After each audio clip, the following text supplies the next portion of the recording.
साथियों, आज जब मैं ये वीडियो शूट कर रहा हूँ, आज भारत के एक महान क्रांतिकारी, महान चिंतक और शहीद आजम भगत सिंह के बहुत ही करीबी साथी शिव वर्मा का जन्म दिवस है।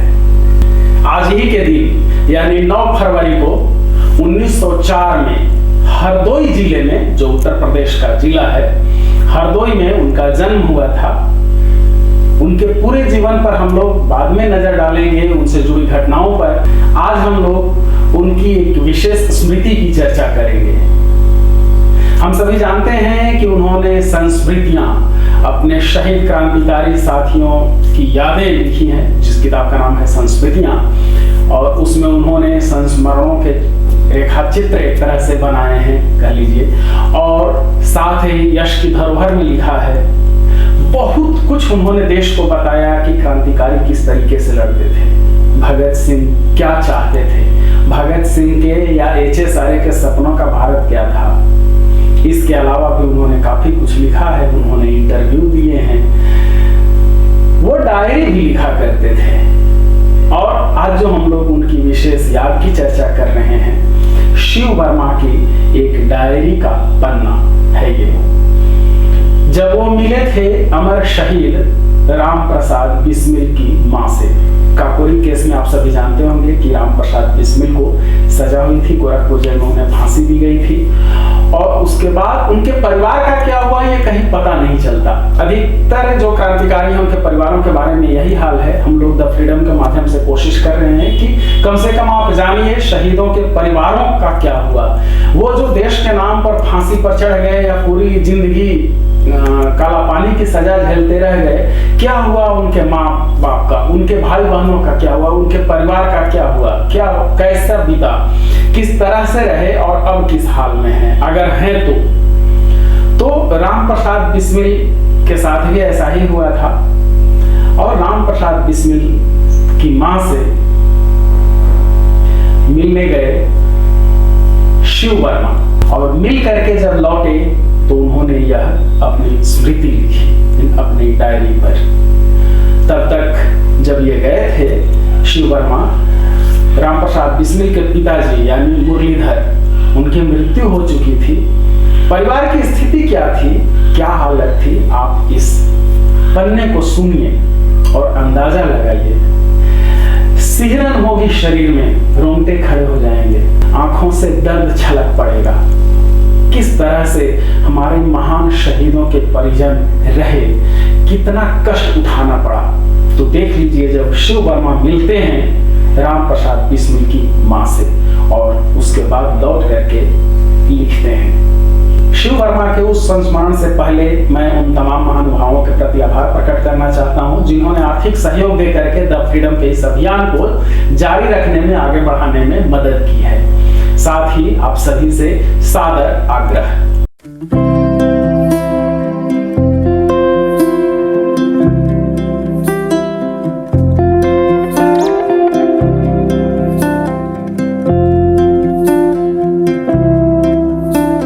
और अब देखते हैं शिव वर्मा ने लौट करके जो अपनी डायरी में लिखा राम प्रसाद बिस्मिल की मां से मिलने के बाद। अशफाक और बिस्मिल का यह शहर कॉलेज के दिनों में मेरी कल्पना का केंद्र था। फिर क्रांतिकारी पार्टी का सदस्य बनने के बाद काकोरी के मुखबिर की तलाश में काफ़ी दिनों तक इसकी धूल छानता रहा था। अस्तु, यहाँ जाने पर पहली इच्छा हुई बिस्मिल की माँ के पैर छूने की। काफ़ी पूछताछ के बाद उनके मकान का पता चला। छोटे से मकान की एक कोठरी में दुनिया की आंखों से अलग वीर प्रसविनी अपने जीवन के अंतिम दिन काट रही हैं। Unknown, unnoted. पास जाकर मैंने पैर छुए। आंखों की रोशनी प्रायः समाप्त सी हो चुकने के कारण पहचाने बिना ही उन्होंने मेरे सिर पर हाथ रखकर आशीर्वाद दिया और पूछा, तुम कौन हो? क्या उत्तर दूं? कुछ समझ में नहीं आया। थोड़ी देर बाद उन्होंने फिर पूछा, कहाँ से आए हो बेटा? इस बार साहस कर मैंने परिचय दिया। गोरखपुर जेल में अपने साथ किसी को ले गई थी अपना बेटा बनाकर? अपनी ओर खींचकर सिर पर हाथ फेरते हुए माँ ने पूछा, तुम वही हो बेटा? कहाँ थे अब तक? मैं तो तुम्हें बहुत याद करती रही, पर जब तुम्हारा आना एकदम ही बंद हो गया तो समझी कि तुम भी कहीं उसी रास्ते पर चले गए।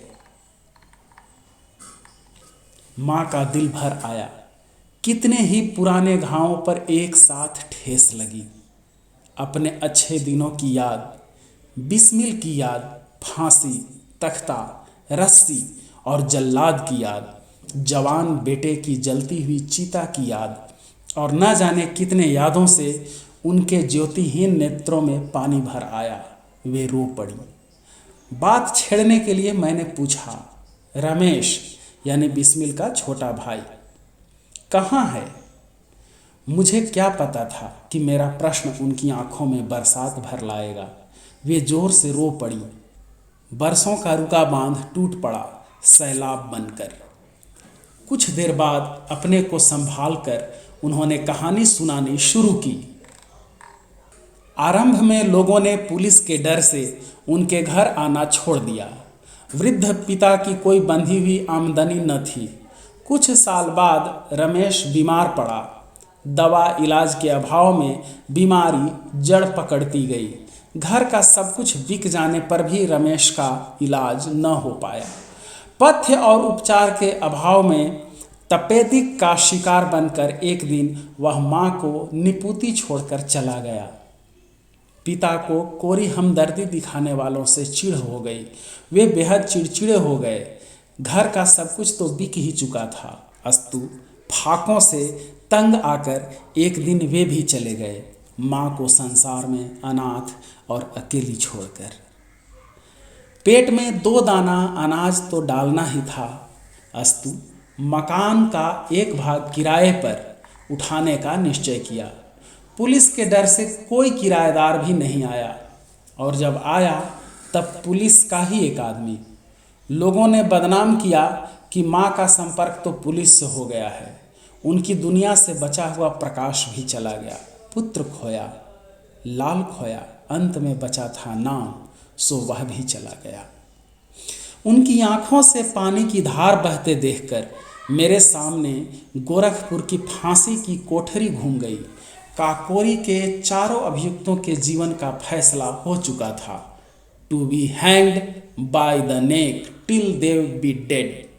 प्राण निकल जाने तक गले में फंदा डालकर लटका दिया जाए। फांसी के एक दिन पहले अंतिम मुलाकात का दिन था। समाचार पाकर पिता गोरखपुर आ गए। माँ का कोमल हृदय शायद इस आघात को संभाल न सके, यही समझकर उन्हें वे साथ न लाए थे। प्रातः हम लोग जेल के फाटक पर पहुँचे तो देखा कि माँ वहाँ पहले से मौजूद हैं।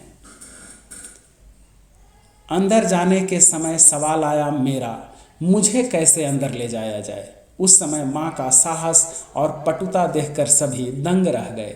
मुझे खामोश रहने का आदेश देकर उन्होंने मुझे अपने साथ ले लिया। पूछने पर यह कह दिया, मेरी बहन का लड़का है। हम लोग अंदर पहुँचे। माँ को देखकर राम प्रसाद रो पड़े, किंतु माँ की आंखों में आंसुओं का लेश भी न था। उन्होंने ऊंचे स्वर में कहा, मैं तो समझती थी कि मेरा बेटा बहादुर है, जिनके नाम से अंग्रेजी सरकार भी कांपती है।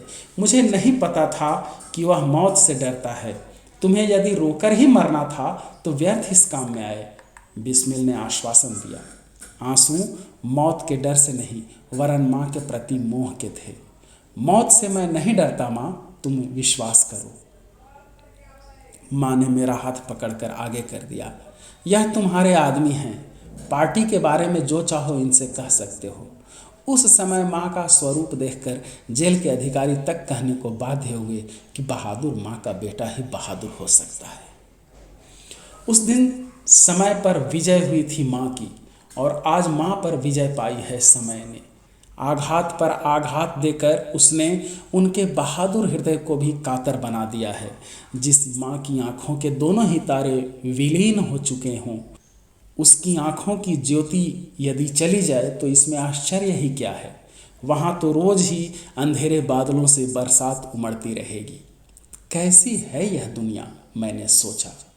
एक और बिस्मिल जिंदाबाद के नारे और चुनाव में वोट लेने के लिए बिस्मिल द्वार का निर्माण, और दूसरी ओर उनके घर वालों की परछाई तक से भागना और उनकी निपुती बेवा माँ पर बदनामी की मार।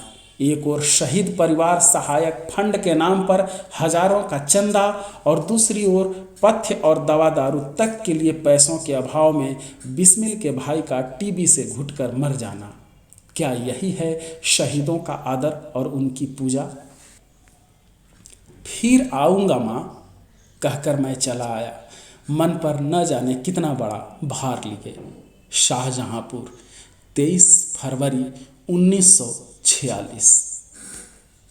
तो साथियों, ये आप देख रहे थे कि राम प्रसाद बिस्मिल की मां या राम प्रसाद बिस्मिल का पूरा परिवार जो कि फांसी के बाद कितनी तकलीफों से गुजरा, उस परिवार को कितनी तकलीफें हुई, कितना कष्ट उठाना पड़ा।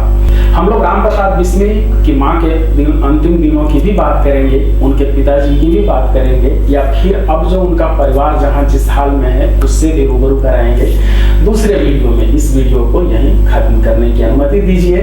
महान क्रांतिकारी शिव वर्मा को उनके जन्म दिवस पर द फ्रीडम परिवार की ओर से नमन।